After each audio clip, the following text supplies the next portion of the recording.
everyone, hope you're doing well. Today in War Thunder, it is time to look at the last part of the pass to developers for the June of 2019. We've had a look at the aircraft, the helicopters, the naval stuff, and also the ground vehicles. Now it's time to have a look at the miscellaneous section, the stuff where we look at skins, maps, the matchmaker ideas, interface changes, all of these wonderful things. On top of this as well, I would just like to let you know that there was a server update today, and it is for the Japanese Fleet OBT. So if you weren't able to get into the CBT for Japan, it is now open for all players, and they've also added a 250 GE premium, the Type T14, Type 96. It's the same as the reserve, apart from it's got a 25mm on it, so it's pretty much the 1.3 machine, but at a wonderful BR of 1.0. So if you want to pick that up and grind out the Japanese tree, I mean, I would recommend it, since rank 1 is a little bit of a slog,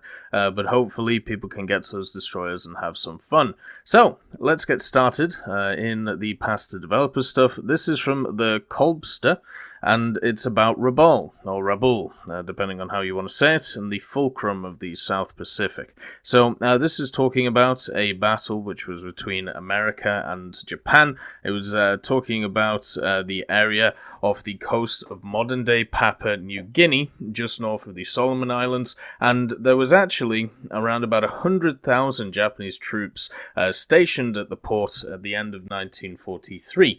And this case goes through how the map would work in a War Thunder sense. Basically, you would have two opposing fleets, one American and one Japanese. The Japanese one would be stationed on the island itself.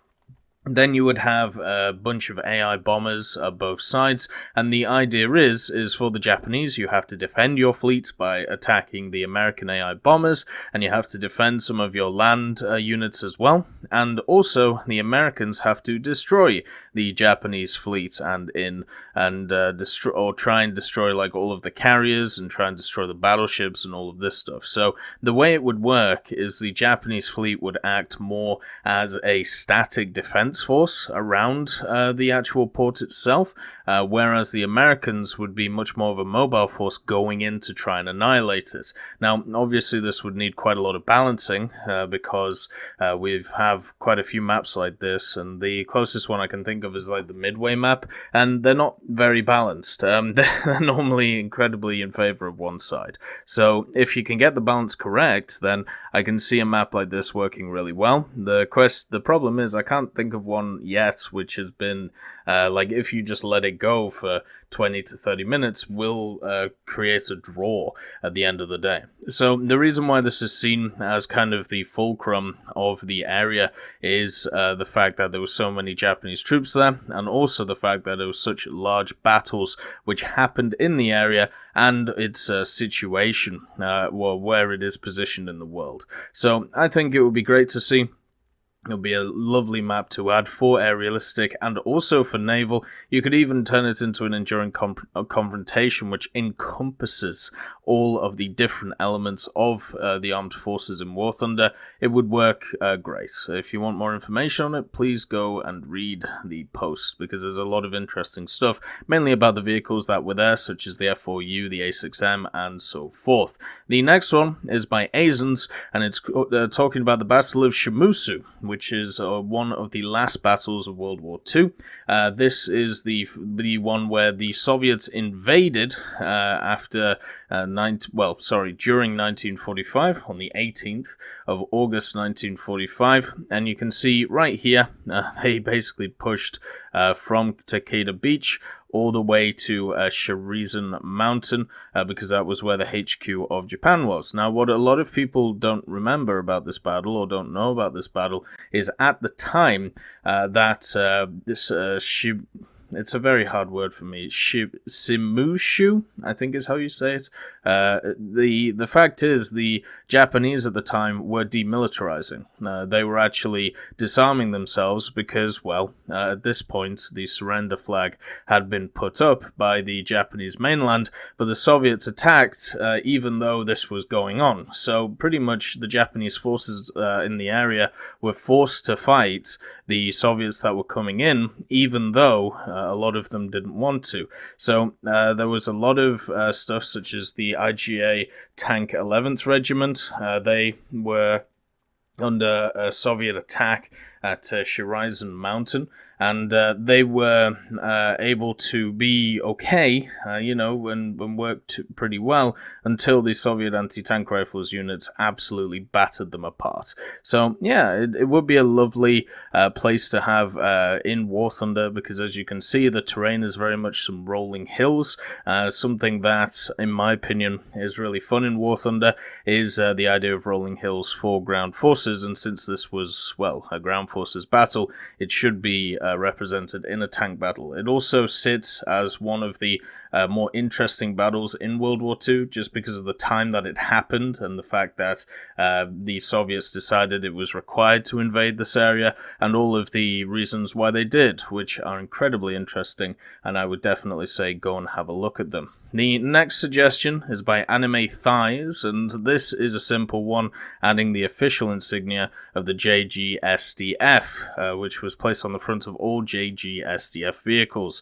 This is, of course, the Sakura insignia. It's this little five-pronged flower, I suppose you would call it, or a star. You can see it here, and you can also see it sat somewhere on this here, on the upper glacis, and then even here. So it's one of those ones which I think should definitely be in the game. I don't think it should be a paid one, since it is it's the official insignia of the JGSDF nowadays. So it should be one that you either unlock or not really, maybe not given for free, but maybe like 50 missions won or 100 missions won, something like that.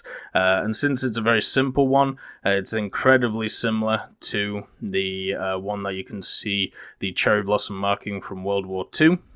It's just that without the red line around it, or at least incredibly similar to it. Maybe not exactly the same, but it looks exactly the same. But you could easily put it in, and it's one of those things which I don't think should be an authentic decal, a bi-weekly decal, or a Warbond shop decal. I think this should just be stuck into the game because of its historical significance. There was also some of them which were slightly different, such as this one, which has a line set around it, kind of like a stroke line. And then also this one here, which has some wings on it. So you can see that there are different ones which are still used today for different units, and I would definitely say let's get this one in. The next one is Victory Rings by Grimlitz. Now, Victory Rings I've talked about in a few videos, actually. I've made the argument for it, I've talked about the issues with them, but for me, I'm firmly in the realm of let's get them in the game, and the reason for this is just because it gives something for people to work towards after they've spaded a vehicle. Generally, what I do in War Thunder is once I've spaded a vehicle, it kind of goes and just gathers dust in the hangar. There isn't really much reason for me to use it, apart from if a new vehicle comes along and I have to, research it at that level and I really like that vehicle. Or if I want to have like an easy day doing an event or something, I just take out some of the crazy good spaded vehicles that I have. So most of the time, the majority of the time in War Thunder, there's no reason for me personally to use a spaded vehicle, just because that's why a lot of the time I play War Thunder, to experience different things, to try different vehicles, and once they're spaded, for me it's just done. That's why a lot of my statistics, if you look at them, they are just from me going from a stock to a spaded vehicle while I'm researching through it. So there's no aftermath. There's no bit where, I've spaded it and I get a crazy amount of kills because it's already spaded. So here, the example that Grimlitz gives is, let's say every 100 kills in AB, 50 kills in RB, or 20 kills in SB, you get a ring. So let's say if you have 547 kills, you would have 10 rings on your barrel, as you can see here. And then if you have 351 kills, let's say in your Tiger 2P in Realistic, you would have 7 rings on the barrel. And he doesn't play as Panther 2, so you'd only have 65 kills, and you'd have 1 ring. So you could tell how good or how long is probably more of an apt description a player has used a vehicle by how many rings that they have on the barrel. Now, obviously, not every nation used rings. That's why I did a vehicle going through examples of what different nations could have. I put the Soviet red stars on the Soviet vehicles, obviously the rings for the German vehicles, and for the Americans, stuff like the white stars. And you could do this already with any of the decals in the game if you were able to unlock them through the weekly stuff. But the main thing is, there isn't anything which is tied into the game, like a core mechanic, which would give you, specified rings on your camouflage. Now, as long as you could turn this off, I wouldn't have to, to me, there's no real issue for it. If you can turn it off so it doesn't show the rings, I think that should be required. And if it isn't required, then you're just going to have a lot of very much dick measuring contests is probably the best way I can put it. And also, sometimes I don't want people to know that I have used a vehicle a hell of a lot. The reason for this is because it's like in World War II running around with a corporal insignia on the front of your helmet or a major star on the front of your helmet. It's not probably the best idea to do, because you will get singled out if you have a lot of rings on your vehicle, because they'll see you as a player who has a lot of experience in the vehicle you're using, therefore you're going to be spaded, therefore you are a priority target. So as long as players are okay with that, as long as players are fine with doing that, then, go ahead. But for me, I do like this suggestion. I think it should be added. But I would much prefer the World of Tanks way of doing these things, where you have to be in the top 3 to 5%, or I think it's top 5% of the players using that vehicle in a month to get the rings. But this is also a good suggestion as well, because this is more of the cumulative way of looking at it, where the way I was looking at it was much more of a are you good with the vehicle or not? Both are great in the grand scheme of things, but I think this one is probably more fair to more players, just because not everybody can be top 3 to 5%. Also, something that is brought up by Grimlets is that some guys have pointed out that the barrel could get crowded. Well, yeah, you can see here that this barrel is pretty crowded, especially in AB. So a solution would be to replace each 10, 5, or whatever white rings by a single yellow one. So that would be perfect, right?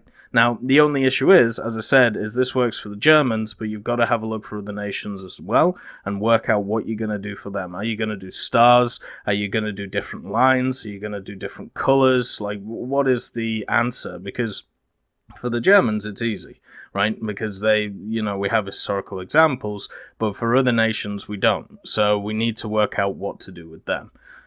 The next one is from True Crypt, and this is talking about a new unlock system for introducing a minor tech tree like the helicopter tree. So I've talked about this idea in the past. I think personally this is the way I would go about it when it comes to smaller tech trees, and he's a big fan of the Chinese tech tree. Is it a he? I'll just make sure. Doesn't say. They are a fan of the Chinese ground tech tree and also the aircraft tech tree, and the reason for this is because they like all the vehicles which are domestic made for Japan. Now, the problem with this is, first of all, there ain't really any planes which are domestically made, and then for the ground vehicles, the only ones which are really domestically made are the last few.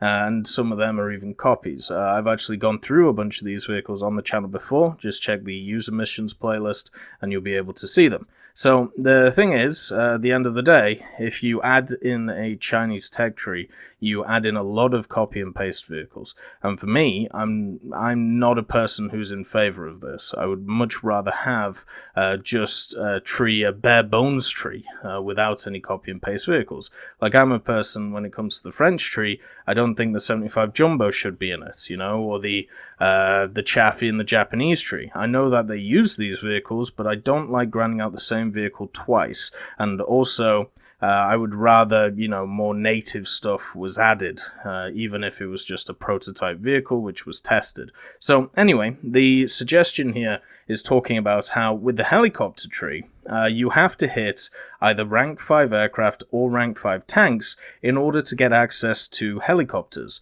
Why not branch this out to different ideas of tech trees? So for every minor tech tree that we have, basically combine it to a major tech tree, but make it so in that major tech tree, if you reach a specific rank, then you can unlock that tech tree. So the examples that he gives is for the French tree. If you reach rank 4 in it, and research and purchase the AMX-13, you get access to the Israeli tree.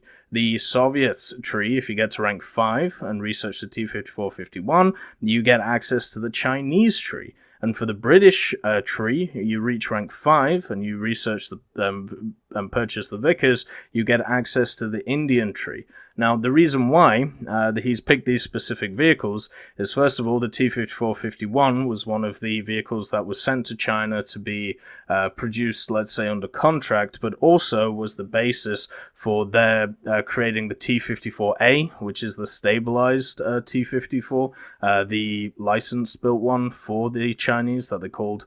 Was it the Type 59, I believe? I'm not sure about that one, but it's around that number. The MX-13, of course, the Israelis used a bunch of these. And then the Vickers MBT, the Indians, they were the main export partner for the Vickers, including even the ones that they use today. So those are why those vehicles are picked. It all makes sense for these nations, and you could, at the same time, add these in smaller tech trees like helicopters and be able to still have people have access to them. Now, the interesting thing, the problem that has always been there when it comes to these style of vehicles is how do you create lineups around them? Because of the fact that they may not have access to helicopters or army or aviation. Like, there's going to be something where they're lacking. Like, if you look at Israel, Israel has stuff for the army, it has stuff for aviation. Fleet is lacking massively for Israel. So, are they just not going to be part of naval forces? Well, the idea that is being cogitated here is that you have main tech tree crew slots which are parallel to minor tech tree crew slots. So as you can see, they have 5 crews. They have their Soviet lineup, and then you've got the Chinese lineup. Now, what you can do in the battle is you can either choose to play the T-55A or the Type 59. So in Crew 1, at the start of the battle, you pretty much choose which one you want to take. So you can pretty much take 2 full lineups into a battle and then switch them out depending on which ones you want to play in that specific battle. Now, obviously, this can be opened up to abuse because you would be able to bring in tons of different types of vehicles. But then again, you can get so many crew slots nowadays. Would that really be an issue to the average player? For me, I still use only 5 crews. So for me, it's an issue, but for others, maybe not. So this gets around the problem of, let's say, I'd just like to thank B. Young, Blackie, Daniel Stanton, John Reinman, Leonard Rudnick, Martinez, Matati, Moxie, Nick Graham, Alobralo, Super Cacti, Elove Goats, and Seductive Trashcan for supporting the channel.